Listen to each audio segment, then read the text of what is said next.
And now to conclude Genesis Month with a Sonic game, and it probably wasn't the one you expected. Hello everyone, Alec Alger the SideQuest Gamer here, and today I'm going to take a look at a Sonic game from the classic era that everybody seems to ignore. And what I mean by that is the one that classicists seem to ignore. Let me explain. Now, there are 4 types of Sonic fans in the world of gaming. The classicists, which are the most common, are the Sonic fans that prefer the classic Sega Genesis 2D games, and anything after that is trash to them, regardless of how high quality it is. Then there's the Dreamcastian Sonic fans, who are the fans that like the 3D Sonic games from Adventure to Sonic Heroes. I know Sonic Heroes was never released on the Dreamcast, but it places heavy emphasis on the 3D like the Adventure games, and some even called it Sonic Adventure 3. Even though it's totally different, but anyways.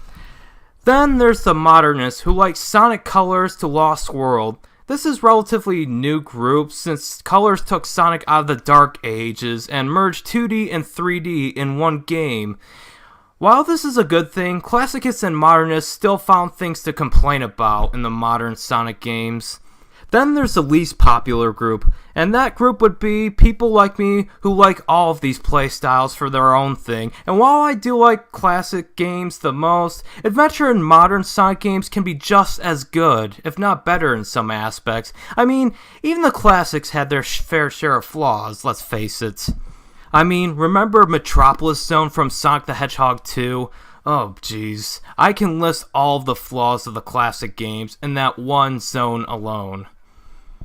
But like I said before, the classicists think anything in the Genesis era is pure gold while everything else is terrible.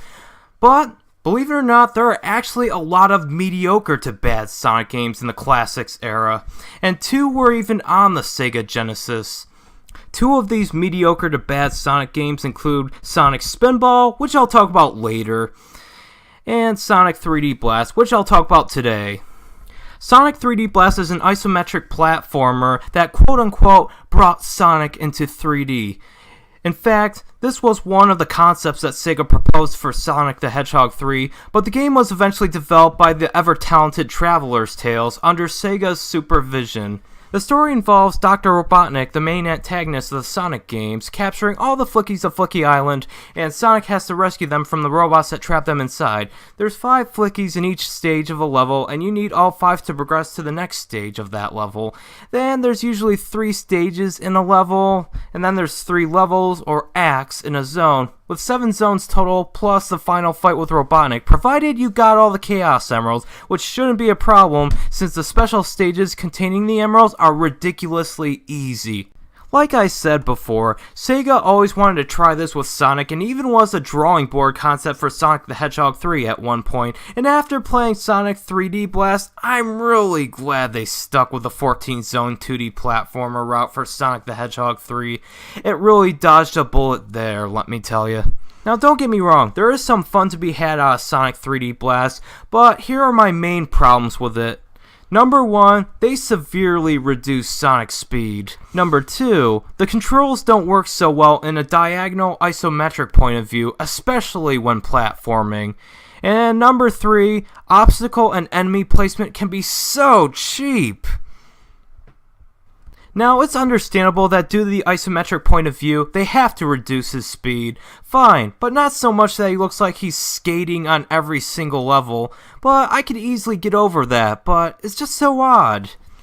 In fact, speaking of skating, the controls are kind of slippery like Sonic is on ice, so when you think you stopped, you might hit an enemy and lose all of your hard-earned rings. I do like that they added the spin dash just one button because the isometric point of view doesn't allow you to hold down on the D-pad and then press A, B, or C to speed boost. But it's only a temporary burst of speed and it isn't always a good idea to use this in the game. In fact, I only used it once to discover secret passageways. And not only that, on Zone 2, Act 2, there was this platform I had to jump on, but because of the isometric point of view and the slippery controls, landing on that platform was a leap of faith. And now the final part of my list of grievances about this game, the level design and enemy placement. Well, to be fair, the levels are designed fine, except for the fact that those platforms are a leap of faith. Some obstacles like torches can be placed in the most claustrophobic areas of the level, and the enemies can be such a nuisance. Sometimes, you'll have those moments where you think you landed a shot on the enemy, but you landed on a side of it, and you lose all of your rings and such.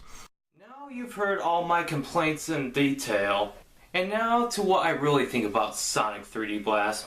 Is it really a bad Sonic game? Well, it's not an absolutely horrific, unplayable mess, so I wouldn't say it's bad. I mean, one thing I do praise the game for is its graphics. They really push the hardware of the Genesis, and I'd say these graphics are the best on the system. Another thing I like about Sonic 3D Blast is that they included some of the power-ups from Sonic the Hedgehog 3, like the Flame Shield. Although some of these power-ups would have new purposes, like I think the Flame Shield can actually home in on the enemies with the tap of a button.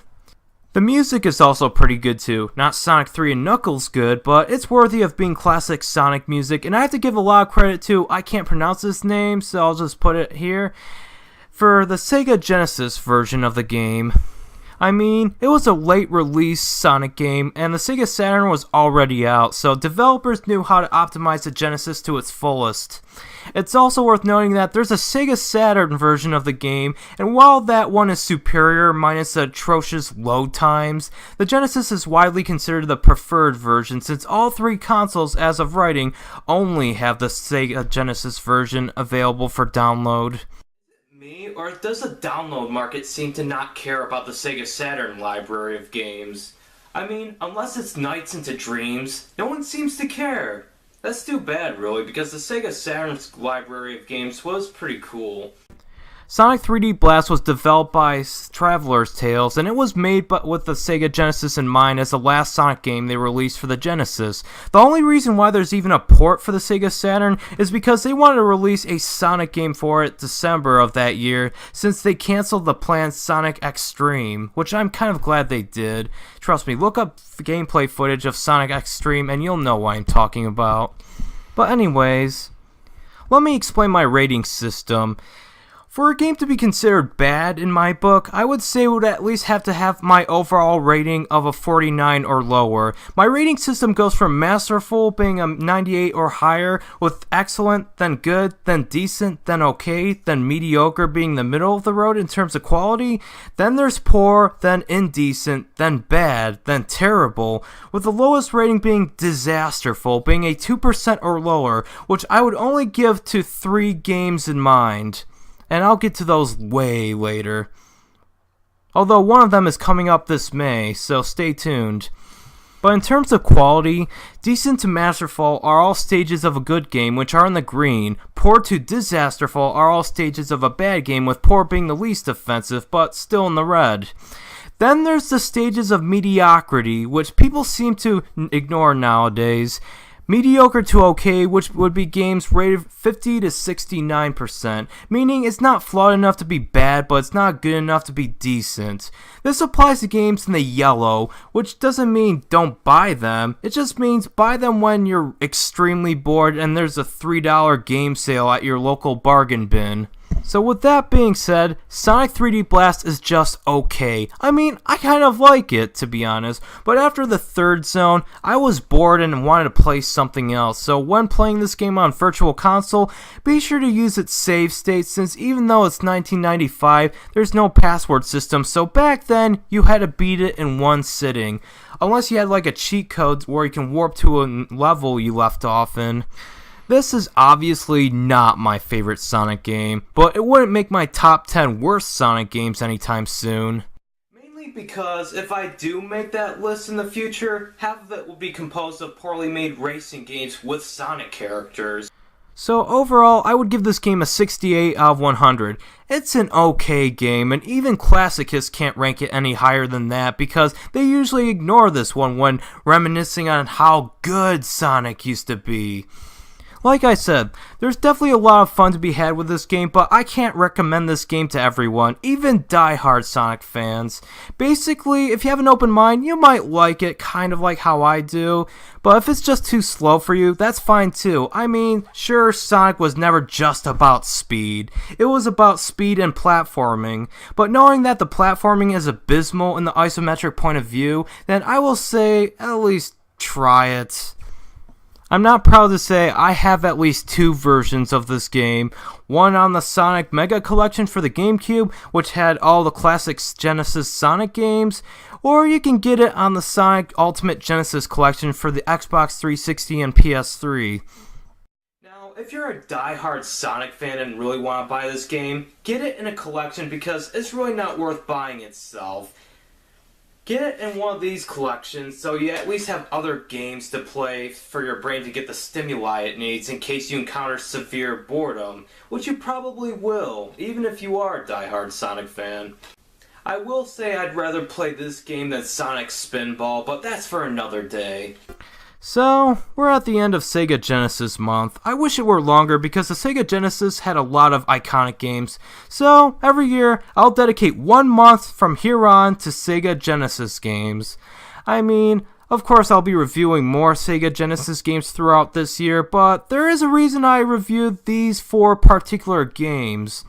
I began with Castle of Illusion to show how much AAA third-party support moved from Nintendo to Sega. I mean, during the NES days, the NES had all the great Disney games like DuckTales, Chip 'n Dale Rescue Rangers, Darkwing Duck, and even The Little Mermaid. While Disney did license out some great Disney games on the SNES like Aladdin, the Genesis had a lot more support from Disney with Quackshot and the Illusion series. Then I reviewed Echo the Dolphin to show that even if Sega didn't develop it, they had competent second-party support that knew how to make games that showed off the Genesis Blast processing capabilities with its smooth frames of animation and such. Then I reviewed Altered Beast, which didn't hold up as well as one would hope, but it did give the Sega Genesis the jumpstart it needed to convince gamers to get a Sega Genesis instead of waiting around for Nintendo to make their 16-bit system. And finally, I reviewed Sonic 3D Blast to show that even though Sonic the Hedgehog was the main selling point of the Sega Genesis, even the Blue Hedgehog himself had some down points, even the Classic era, which furthered my argument that not all Classic era games were pure gold, especially on the Game Gear, but the Genesis Sonic games were also prone to weakness in quality.